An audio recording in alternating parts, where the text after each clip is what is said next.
morning, everyone. So this challenge is about a week underway. Are you guys increasing in your awareness of your emotions and your micro habits and your plus habits? There's so many fun things that we're doing right now. But today for our emotion challenge, we're going to dive a little deeper into our circle of influence wheel. So I hope all of you yesterday had some fun, just kind of increasing your awareness of your cue, whether that cue is a circumstance, an unintentional thought, or an emotion, right? CUE. And then what happens when that cue comes towards you, right? Do you immediately have some thoughts? Do you notice that some of those thoughts are creating your emotions? Or maybe you immediately feel some emotions and you're like, I wonder where those emotions are coming from. And either way, your thoughts and your emotions are going to drive your action. And this is going to continue to spin and you begin to become something, whether you're becoming closer to your goals or becoming further away from your goals. So today we're going to dive a little bit deeper into kind of where the center of this circle of influence comes from. So all of you know that we are human, right? We all have, I like to call it humanity. It's not bad to be human. We just have these human brains that like security, approval, and control. Some people like to call this the natural man or the false self. In Optavia, we talk about the be above and below the line, right? This would be below the line in drama, in the drama triangle. So we all have our humanity within us.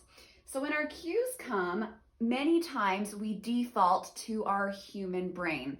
And guess what? That's normal. That's exactly what we want to do because we are human, right? So from our human brain, we have human thoughts and we have human feelings and it drives human action. And sometimes when we stay here, we actually can get some things done in our human brains. But what I found is that this is not the complete process. Sometimes we can feel like we're in bondage to our human thoughts and our human emotions, like we're kind of stuck there. But often there's something that switches in our brain. We remember the divinity within us. And I love the word divinity because it's like diving into you. There's something that's deep down inside that's more than your humanity, right? We call this the true self or the empowered self, being in the empowerment dynamic above the line, right? Or the spiritual man, tapping into your inner spirit, okay? So there's a lot of different languages that we use for this, but each of us have divinity within us. And what's really cool is we can have the same cue, but when we start to pull from our divine center, we have different thoughts and different feelings and different actions. We show up in a different way, or at least with a different mindset and emotion, right? And when we show up in that way, we become something more. We become something different. So it's kind of like we're completing a cycle. First, we show up in our humanity. That's normal. That's what we do all the time. But then our increased awareness will help us to switch to our divinity. And that's when we can complete the circle and start to achieve the goals that we want to in life. So to illustrate this, I was really, really thankful for Karen, who posted her little voice message in our group challenge chat yesterday. Or I think she did it this morning, but it was so good, Karen. So what I wanted to do, I thought it would be really fun to kind of look over her example that she gave all of us. So she shows up, her cue was a circumstance, right? It was a 9th grade math class. She's an amazing teacher. And so 9th grade math class shows up, and from her humanity, which, is kind of where we always start, we'll put that right in the middle, she had some thoughts, okay? Her thoughts were, I should have prepared more this weekend. I should have taken more time to think about the lesson for today. I'm disappointed in me. These students need more. Okay, she was seeing her lack, which is very common when our brain's thinking security, approval, or control. It's easy to be like, I should have control of this class, right? Every time I should, it's because we want control. And she wasn't feeling like she was in control. So she's like, I should have done this. I should have done that, to kind of create more control in her environment.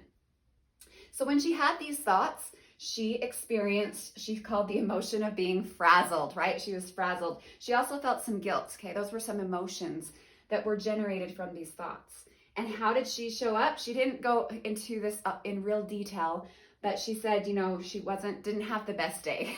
She said, didn't show up as her best self, her best teacher self. It just wasn't a great day.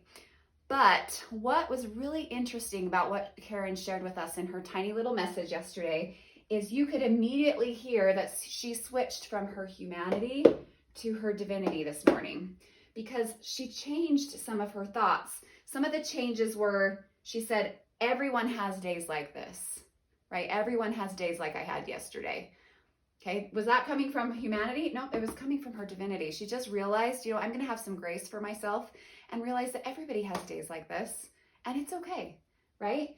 Then she had a thought, today is a different day. Today is going to be different, which I love that thought. That's always coming from somewhere inside of us, a divine place inside of us, that we have a new day every day. And then she said, today will be great. Every time I think of these kind of thoughts above the line, it's pretty exciting. Now,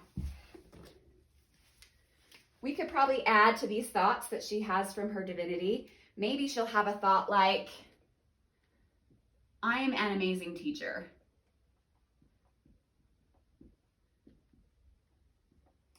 And this isn't just an affirmation. She has done a lot of work, and she has done a lot of research and education to help her become who she wants to become. And so if she knows she's an amazing teacher, that knowledge of who she is coming from her divinity, right? She knows she's an influence in the lives of these kids and that she can influence them in every way. So that could be another thought, right? I am influencing these kids for good. When she has these kind of thoughts, what kind of emotions would you expect her to feel? Maybe she feels confident, right? Maybe she feels empowered. Okay, these are great, empowering, confidence-boosting thoughts, right? And maybe these are her emotions. And how is she going to show up in her classroom when she's feeling confident and empowered? Well, she's going to show up as her best self, right? Maybe she'll even notice her students that are struggling that day, and she'll do something that's like beyond ninth grade math class to help reach out to the one. So what I want to show you with this is that we do both, right? We show up in our humanity and we show up in our divinity. And it's really a choice, right?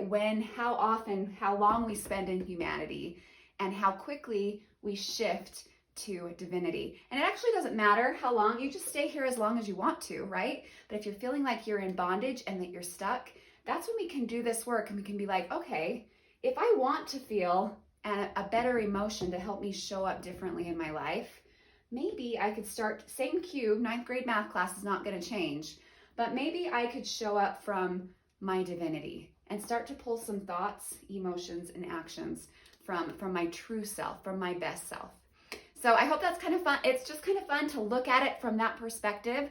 Today for your challenge, I just want you to notice this cycle and notice how you feel like you're in bondage when you're stuck in your humanity, okay?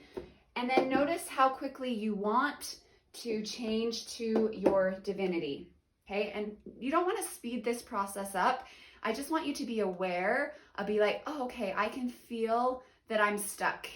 And maybe, just maybe, you'll feel that pull to change.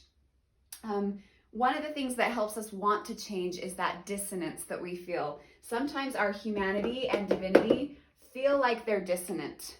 And so that dissonance is what makes us want to turn a little deeper, to dive a little deeper and see what we're made of.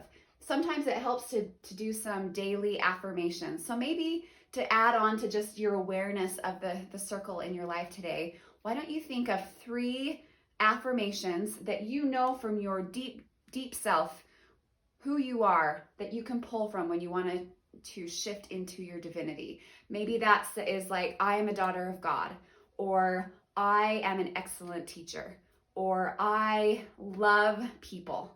Okay, whatever the statement is, 3 divine divinity statements that you can pull from no matter what, that your brain will believe every single time that you pull it up, so that you can start to pull thoughts, emotions, and actions from deep within your divinity. It's going to be a great day.